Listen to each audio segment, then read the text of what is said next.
Hi! Happy Sunday, everyone! Good morning, guys. Ay, hindi na pala good morning. Good afternoon na. So, nakatapos na akong magluto. And mamaya magdadala tayo ng ulam kay Mama Toyang. But before that, magsimba muna tayo kasi nakapag-lunch na rin naman si Mama. So, while waiting, we'll have to leave by 1:40. Meron akong dumating na package from Shopee. Ayan guys, buksan natin. I actually ordered a kitchen organizer para doon mas ma-maximize ko yung space ko doon sa sa countertop doon sa dirty kitchen namin. Kasi nasasakop ko na yung buong countertop na puro appliances yung nakalagay. Merong blender, merong oven toaster, may water heater, tapos may food processor, tapos may lagayan pa ako ng bigas. Nanghihinayang ako sa space, so meron akong nakita na kitchen organizer. So instead na masasakop natin yung buong space ng countertop, ang mangyayari is i-layer natin siya pataas. So in that way, di ba, mas magiging minimal yung nakalagay, but very organized. Ayun lang. Dapat si Jet yata ang nagbubuo nito. This is only 600 pesos, guys. And I'm so excited dahil yun, diba? Anak, kunin mo nga, anak. Parang mo mga anak. Dali. Tapos, ang kinaganda pa nito, guys, adjustable siya. Pwede mo siyang laparan, pwede mo siyang iklian. Kaya dalawa yung dalawa yung parang pinaka-panel niya. Teka lang, baby. Parang maling desisyon to. Mamaya na natin to buuin. I don't think we can finish it by, in 10 minutes time. Okay. Mamaya na natin buuin. Sakto pa natin yung daddy. Nagpapatila pa rin naman kasi kami ng ulan, guys. Uulan. Mamaya, papakita ko sa inyo to. Nakakatawa. Excited din ako kasi according to the review doon, maganda siya. And marami siyang orders. Tapos lahat, ayan, 4 to 5 stars yung review nila. Kaya sabi ko, wow, okay. I think I might, order that one. I don't think I can finish this in 10 minutes. Kaya mamaya na lang. Sakto si Jet na magbuo. Pagdating. So for now, guys, let's go to the church first and celebrate our Sunday Mass. Thank you, Sky. I asked Sky to wash the dishes since yesterday, Sabado. I'm making my signature recipe. What Meron recipe? akong signature recipe na ngayon ko lang din nalaman na kaya ko pala siya gawin. Mashed potatoes. So, actually, matagal ko na siya ginagawa since Why don't you let them join you? Turuan mo sila. Sige. Diba? Pero medyo nakapag-start na ako. Bino-boil ko na siya. Oh, yan. Sige, guys. You have to cut your peeled potatoes. Yan, ganyan kaliliit. Tapos i-boil. Medium size, boil Ano for- nakalagay sa water? Nothing? Hindi. Meron nilalagay, papaboil muna siya, tapos lalagyan ng salt. Heavily Later. salt na water. Oh, Para talaga? mabababad yung potato sa salt. And then, So, aalat. hindi. Hindi siya masyadong aalat kasi like, ma-execute ba nung hot water yung salt para lang ma-absorb ng potatoes yung sarap. Okay. So, eto guys, lagay niyo na muna sila dyan, tapos ipapakita ko sa kanila kung paano ginagawa. Habang naghuhugas ako, actually, multitasking ako. Habang nagluluto ako, naghuhugas na din ako. At nanonood din siya. So, ngayon, nag-alarm na ako ng 25 minutes kasi madami yung gagawin ko. Usually, pag konti, 20 minutes na, pero since madami, Ang lakas madami ng yung ulan. potatoes ko, I added extra 5 minutes. So, yeah. Okay.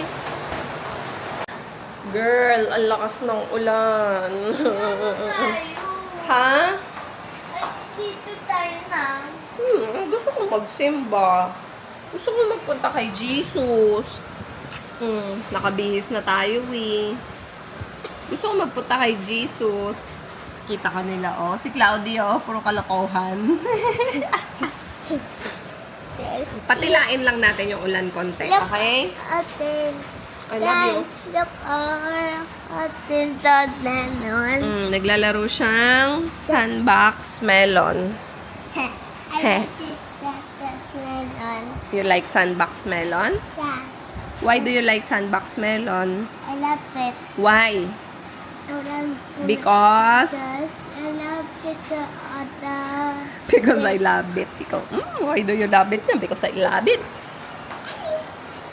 Ayan, hi! Si Julio. So, ingatan mo yan. Yes, ma'am. Ganda, no? So, ayan guys, dito na tayo sa simbahan kasi children's mass ngayon. So, makita nyo, maraming mga kids nandyan sa harap. So, pag alas 2 dito sa Our Lady of Mercy, yan, children's mass yun. Kaya yung mga bata, nag-animator sila during the mass, lalo na pag kumakanta. Po sa akin, happy birthday to myself. Birthday mo? Opo. Ngayon? Opo. Ngayon happy birthday! Birthday ko po ngayon, nasama po ako sa Special Intentions.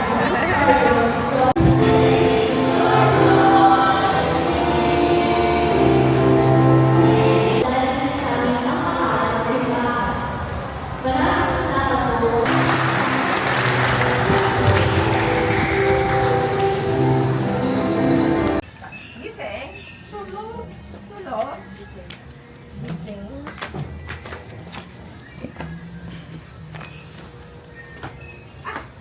Busy oh. Anong kinakaw ka? Nag-merienda na kayo?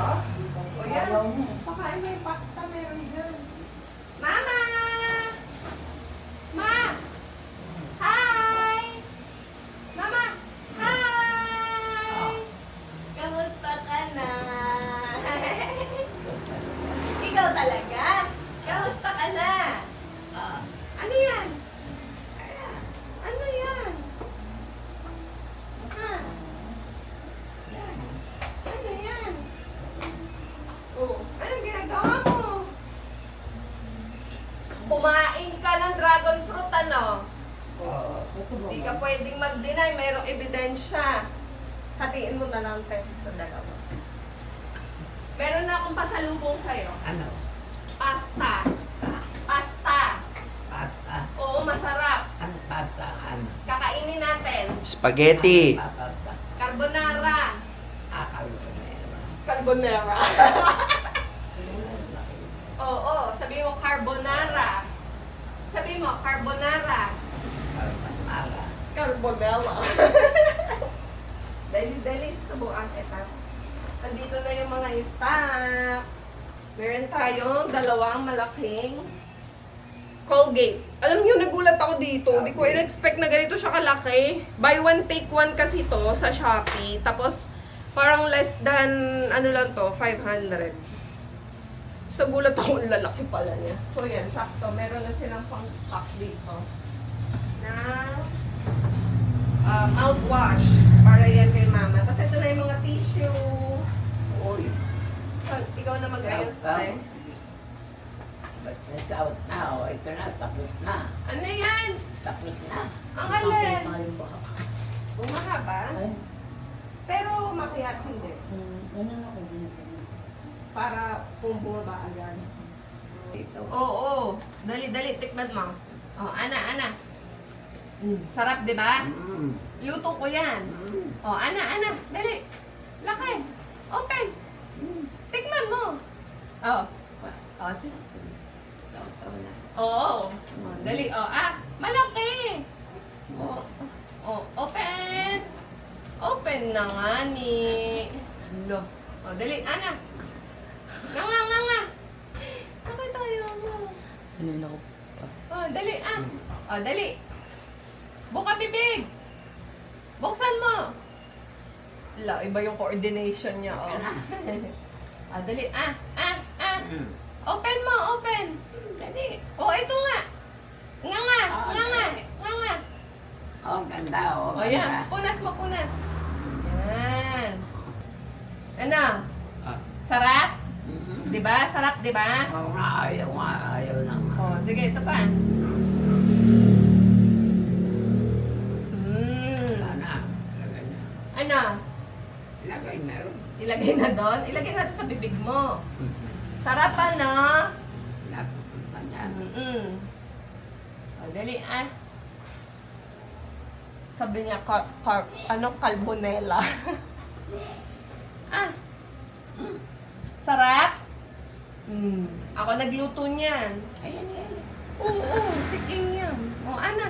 Ah, sarap. Yay! Ang sarap. Ang sarap. Masaya Wala si ako Mama, kasi oh. nagustuhan mo. Wala si mama, oh. Mamaw. Anong mamaw? Anong mamaw? Sarap ano? O, dali, isa pa. Naku na niya na. Ang ano? Yan, nakura niya. Nakuha? Oo, nakuha na. Ano yung kinuha? Ako, lagot ka. Wala, ikaw lagot. Mamo. Ikaw nagbigay eh. Siyang araw ang ano. Oh, hayaan mo siya. Basta ikaw kain ka. Kainin mo na to, dali baka kunin to. Maano siya, no? Conscious pa din. Oo, yan. Oh, ayaw, di ba? yan. Tignan mo, may lipstick na yan. Oo, Ano? yan. Oh, Oh, Uy. Mas matagal ka pang pakainin kaysa kay Cloudy. Oo. Ah. At nag-ano na sila. Nakakalito. Si Bob the Builder. Buti si Baby naintindihan eh. Ako hindi ko maintindihan paano. Ako nga din eh. Sige, ano, na-figure out mo. Hindi yan si Papa. Si Bob the Builder yan.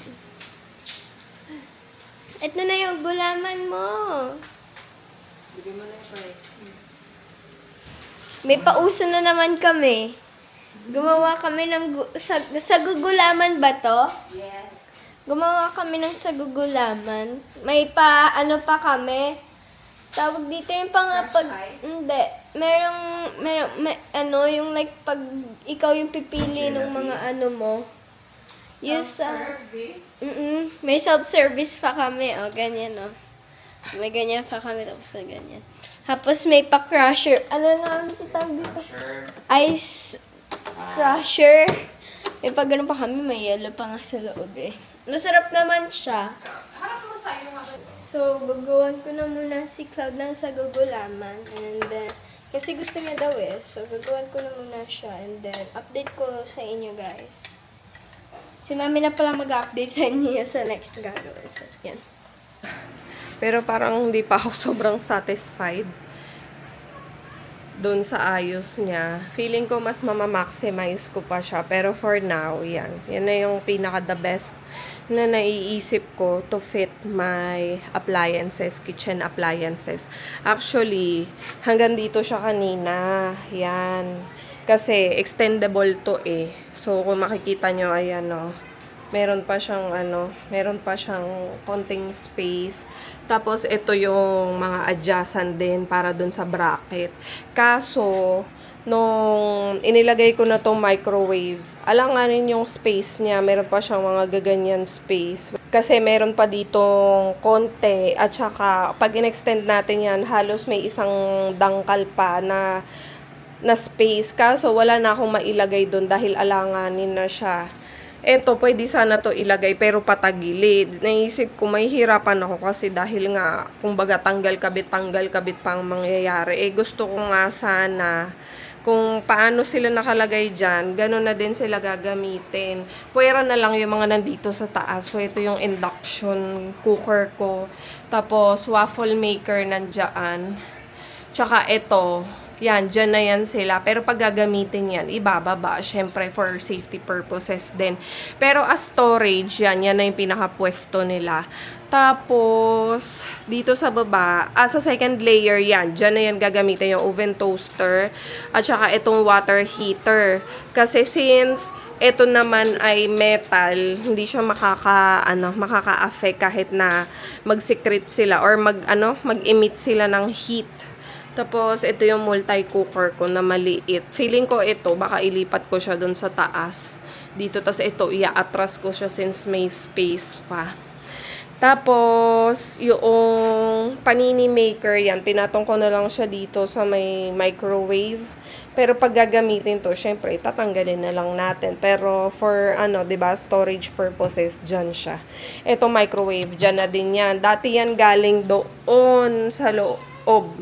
Dyan sa may, countertop. Pero inilabas ko na siya dito para mas maayos siya, sama-sama na. Tapos nakakatuwa guys, kasi meron siyang kasama na mga organizers. Ito, supposed to be lagayan to ng kutsara, tinidor, ganyan. Pero since hindi ko naman siya lagyan ng kutsara, tinidor, dyan ko na lang siya nilagay, nakaabang. Tapos eto, alam nyo ba, pabaliktad dapat yan. Tapos, suutan dapat yan ng ng mga knife. Kaya kung makikita nyo, meron siyang maliliit na slot. Kasi dapat pabaliktad yan, suutan ng knife. Naisip ko, since hindi ko naman din siya lalagyan ng knife, sabi ko, dito ko na lang kaya ilagay yung weighing scale ko. Tapos to my surprise, sakto siya. O, diba? Nakakatuwa. So, yung weighing scale ko, hindi na rin siya mami-misplace and may iwasan na din siyang mabasa since meron siyang sariling lagayan. Tapos, ito na yung mga saksakan ko, guys. Nakaabang na siya dyan. Yung water heater, tapos yung microwave. Tapos, ito yung sa food processor. Pero ito, ititiklop ko siya. Iaayos ko siya. Kasi dapat naka-organize siya kasama dun. Wala, alam nyo, meron ko tigyawat. Ngayon lang ulit ako nagkaroon ng tigyawat. Anyway. Yan. So, Sunday na ngayon. And, oras na para magpahinga. And finally, yung araw namin ngayon, somehow very productive. Kanina kasi, may meeting ako sa church ng mga 1:00 hanggang 3:00. Tapos, minute namin yung bagong parish priest ng simbahan. So, very excited kami na ma-meet si Father Aris de Leon. Tapos, syempre, may mga question and answer kami kanina, kakwentuhan. So, yung mga bagong mga lectors and old lectors yun, nagsama-sama kanina, tapos may birthday celebration. Kaya sabay na kami umuwi kanina ni Ninya. Sobrang lakas lang ng ulan talaga kanina. Ayun guys, kaya kwento lang ako sa inyo, no? So, natutuwa ako kay Sky. Kasi lately, napansin nyo yung vlog, no? Kanina nagluluto si Sky, naghuhugas. So, kanina lang parang nag-sink in sa akin na grabe pala, ang bilis ng panahon. Yung dati-dati na tinatawag lang natin ng Madam Malunggay, ngayon na siya, very, ang laki na ng changes sa kanya. The way she thinks, the way she talks. Tapos, pag-handle ng responsibility, ganyan. So, ang laki ng pinagbago ni Sky. Talaga, pag nag-uusap kami, may one time mag-uusap tayo kasama si Sky. Grabe yung kanyang worldview of how she see things. Especially, may pinagdadaanan kami ngayon. Pero, actually, hindi namin dama na may pinagdadaanan kami ngayon. Kasi, mas ramdam ko ngayon yung presence ng family namin. Tapos, masaya ako kasi lumalaki yung mga bata na may takot sa Diyos. Lumalaki yung mga bata na very responsible. Of course, there's still kids, makukulit. May katigasan pa rin ang ulo. Pero, in its entirety, we are blessed to have kids na talagang masaya yung pakiramdam namin ngayon na magkaroon kami ng pamilya at mga anak na hindi masyadong inclined sa material things. Of course, they still like toys and mga little stuff, no? Pero yung isip nila, as long as we are there, yung parents, no, that we are enough for them, no. So I guess yun yung parang sa nangyayari ngayon sa paligid na yung mga bata, 'di ba? Masyadong nahook sa yun nga yung mga nangyayari sa mga eskwelahan ngayon, medyo nakakatakot, no. Pero I think, no, the biggest role sa paglaki ng mga bata talaga is magulang talaga, no. I'm not saying na perfect yung pagpapalaki namin. It's just that, you know, pag lumaki talaga sila sa environment na hindi attached sa mga material na bagay, and mas hina-highlight namin yung importance sa family talaga yan. Mas nakikita nila yon, no, mas nararamdaman nila yung presensya ng family, ng magulang, pagkakaroon ng magulang, ganyan. At yun silang dalawang magkapatid kahit nag-aaway sila, pero they still love each other, you know, they still protect each other, yun. So I think dun sa nangyayari sa paligid ngayon, yung mga barilan, sa ganyan-ganyan, I think it's a call for everybody na siguro mas bigyan natin ng importansya yung pag-highlight ng panahon at time sa mga bata, especially developing their values. So yung values na itinuturo sa school should also be applied at home. Yun.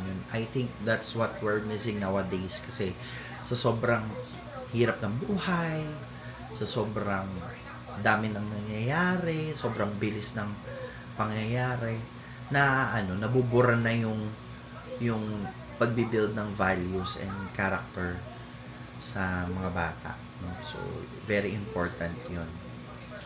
And kaya may mga tao rin na willing manakit ng ibang tao, or may ibang tao talaga na hindi gagawa ng mabuti sa kapwa. Yun, kasi meron din silang sense of kailangan din nilang, may mga issues din sila na hindi pa nila nako-confront din. So isa yan sa mga bagay, that's one of the reasons why I really wanted to pursue yung psychology or guidance counseling in the future. It's because lahat ng pangyayari na nakikita natin sa paligid ngayon, it really boils down on how we are raised, on how we perceive the world. So anyway, yun lang guys. Vlog. I love you. Usos. Yan ang mga makukulit. Nagsama-sama na sila. So, yun lang guys. Magpapahinga na kami. We'll see you again on the next video. Bye!